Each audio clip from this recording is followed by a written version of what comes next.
여러분, 영끌 B2 아마 지난 2년간 가장 회자가 많이 된 단어가 아닌가 싶어요. B2 이러면 빚을 내서 주식을 사든 암호화폐를 사든 벼락거지를 면하겠다 하는 게 B2의 대명사였고요. 영끌은요, 집값이 폭등하니까 지금이라도 집을 사지 않으면 나는 평생 집을 못 사겠다 하는 영혼까지 끌어모아서 집을 사자 하는 단어의 대명사입니다. 그런데 최근에 이런 영끌이나 B2가 끝났다는 신호들이 점점 감지는 되고 있습니다. 여러분, 이거 한번 보세요. 1월 은행 가계대출 증감액입니다. 마이너스 4천억 원이에요. 마이너스 4천억 원. 야, 이게 마이너스로 내려간다는 건 이거는요, 진짜 쉽지 않은 일이에요. 경제 규모가 커지고 경제가 점점 발전할수록 대출은 일반적으로 늘어나는 게 상식이거든요. 그런데 이게 줄어든다. 이것은요, 어쩌면 경제가 조금씩 침체되고 있다, 이런 해석도 가능한 부분이기도 해요. 그런데 워낙 지금까지 많은 대출을 받았으니까, 그죠? 그래서 영끌하고 B2 했으니까 지금 줄어드는 거에 대해서 뭐 그만큼 줄어들 수도 있지, 이렇게 이해하는 분위기예요. 그런데 문제는요, 여러분, 문제는 이게 4천억 원이라는 숫자가 적지 않다는 거고요. 또 하나의 문제는 4천억 원이 줄어드는 것은 정부의 대출 규제 때문이다, 이렇게 시장은 또 해석하는 면이 있습니다. 보시는 것처럼 주택담보대출은 2조 2천억씩 계속 비슷비슷하게 늘어나고 있는 모양새고요. 가계대출은 4천억이 줄어들었고요. 여기에다가 기타 대출은 2조 6천억까지 마이너스가 났습니다. 많이 줄어들고 있는 것도 사실이에요. 그러니까 가계대출 전체적으로는 4천억 원이 줄었다, 이 말이 이제 먹히는 거죠. 그러니까 이게 여러분, 대출 규제가 어느 정도 심각하나 하면요, 제가 제 사례 들어드렸잖아요. 작년 12월까지 저 마이너스 통장 7천만 원짜리 갖고 있었습니다, 우리은행에. 저는 1등급이고 주택담보대출 외에는 저는 그렇게 주택담보대출 외에는 빚이 없습니다. 주택담보대출이 저는 집을 살 때 진 빚이니까 그 빚이 적지 않죠. 그런데 대출 안 해줍니다. 저 신용등급 1등급이에요. 단 한 번도 뭐 연체를 해보거나 그렇게 해본 적이 단 한 번도 없습니다. 그런데 참 웃긴 거는요, 거의 말입니다, 30년 이상을 우리은행을 거래를 했거든요. 제가 매일경제를 MBN을 다닐 때 거기에서 주거래은행이 우리은행이었으니까 월급도 꼬박꼬박 거리 나왔고요. 카드도 거기서 꼬박꼬박 썼습니다. 한 번도 연체 안 되고 30년 동안 이용해 주면서 참 이자도 많이 불려줬어요. 그런데도 불구하고 내가 어렵다고 이야기하니까 쳐다도 안 보고 팽 해버리는 게 우리은행입니다. 신용등급 1등급에 뭐 지금 버는 게 그때보다는 좀 적을지 모르겠지만 그래도 뭐 매출은 꽤 나오는데도 불구하고 말입니다. 이 정도로 규제한다면, 이 정도로 대출 규제를 해버리니까 당연히 줄어드는 건 당연하죠. 저처럼 이렇게 대출을 못 받아서 규제를 받은 사람들 진짜 많을 겁니다, 아마.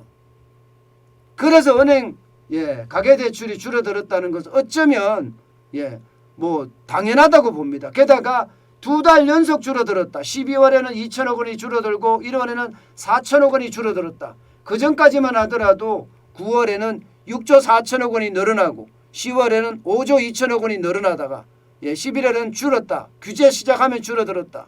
이렇게 이야기하거든요. 저는 이것을 보면서 그렇게 느꼈습니다. 기본적으로는요, 규제를 통해서 저같이 신용 1등급짜리도 대출 규제를 했기 때문에 줄어든 데다가 이거는 기본. 이게 제일 먼저라고 봅니다. 이게 제일 먼저고요. 두 번째는 예, 실질적으로 말입니다. 비투한 사람들 지금 겁나서 비투 못한다. 금리가 올라가니까. 금리가 지금 1월 기준으로 1.25까지 올라갔잖아요. 예. 그러니까 대출 금리는 어떻게 될까요? 신용대출은 4%, 5%까지 올라갔단 말입니다. 요즘 주식시장에서 4%, 5% 벌기 만만치 않거든요. 박스권 장세니까. 뭐 덕락이 왔다 갔다 하잖아요. 그러다 보니까 아이고 주식 투자해서는 돈 못 벌겠네. 그래서 오히려 주식 투자하던 사람들이 빚내서 하던 사람이 갚기까지 하고 있어요. 갚기까지. 연끌은 또 어떻습니까? 연끌은. 지금 주식 부동산 시장은요. 지난 8월 이후로 쭉 내리막길 하다가요. 워낙 또 여기도 규제를 많이 해보니까 지금은 마이너스까지 떨어진 상태예요. 마이너스까지. 그런 상태에서 아이고 더 떨어지면 더 떨어지겠지. 지금 돈 빌려서 집 살 필요가 있어? 대선 후에 한번 봐야지. 예. 대통령 선거가 끝나고 나면 이게 인수위가 만들어질 거고 인수위가 만들어지고 나면 아마 부동산 정책에 대한 어떤 상황이 정확히 나오지 않겠느냐. 그때 가서 사도 늦지 않다. 이렇게 생각하는 사람들까지 있으니까 연끌도 줄은 거죠.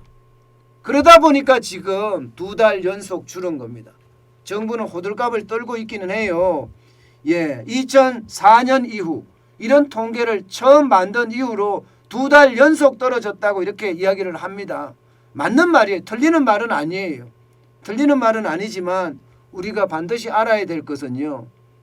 이게 강제적으로 묶었기 때문이다. 규제를 강하게 하기 때문이다. 이렇게 해석할 수 있습니다. 자, 여기서 문제가 하나 생깁니다. 그러면 대통령 선거가 끝나고 누가 대통령이 되든지 이거 풀 거냐? 쉽지 않습니다. 쉽지 않습니다. 대출 규제에 안 그래도 지금 가계부채 폭발이라고 이야기하고 기업부채도 폭발이라고 이야기하는 정도예요. 이런 와중에서 말입니다. 대출을 마구 푼다? 쉽지 않습니다. 어느 정부든지. 잘못하면 안 그래도 가계부채가 폭발해서 경제 위기까지 올 수 있다는 전망들이 계속 나오고 있는 상태잖아요. 이런 상태에서 풀까요? 안 풉니다. 저는 그렇게 쉽게 풀 거라고 생각을 하지 않아요. 이게 저소득자층이나 실제 어려운 계층을 위해서는요. 다른 어떤 기금을 만들거나 뭐 공적 자금을 만드는 그런 방법을 선택을 할 거라고 보고요. 고신용자들에 대해서는 대출은 좀 풀어주겠죠. 고신용자들 지금처럼 시장 원리를 거슬러 가면서 이렇게 막지는 않을 거라고 봐요. 누가 되더라도. 조금은 풀리겠지만 그렇다고 지금처럼 왕창 풀어준다? 아우 불가능합니다. 이렇게 되면 여러분 결국 연끌이나 비투는 점점 해가 질 수밖에 없습니다. 그만큼 끝날 수밖에 없다는 이야기예요. 실제로 말입니다. 은행권만 이런 것이 아니라 제2금융권도 지금 가계대출이 줄어들고 있거든요. 금융위가 발표한 것을 보면요. 가계대출이 3천억 원 정도 12월에 줄어들었다고. 12월에 3천억 정도 줄어들었으면 지금 그 어느 때보다 1월에도 줄어든다 이렇게까지 봐야 됩니다. 그렇지만 이게 금융당국에서 이야기하는 게 있어요. 디레버리징. 일반적으로 레버리지를 사용한다는 이야기가 이제 돈을 빌려서 쓴다는 거잖아요. 여기다 앞에 D가 붙었습니다. 디레버리징. 쉽게 말하면 부채 축소예요. 지금 현재 2달 연속 줄어들긴 했지만 부채 축소, 디레버리징은 아니다. 이렇게 잘랐습니다. 그러니까 아직까지는요. 시간을 두고 봐야 된다는 뜻입니다. 여러분 가계대출이 줄어들었다고 2달 연속 줄어들었다고 해서 이게 전체 시장에 어떤 큰 영향을 미치는 것은 아니다. 아직까지는 정부의 규제나 또 이 투자자들의 심리 상태가 관망 자세다. 대통령 이후로 간다. 대통령 선거 이후로 간다. 이 정도 관망 자세다. 이것 때문에 줄어들었다 보는 평이 맞고요.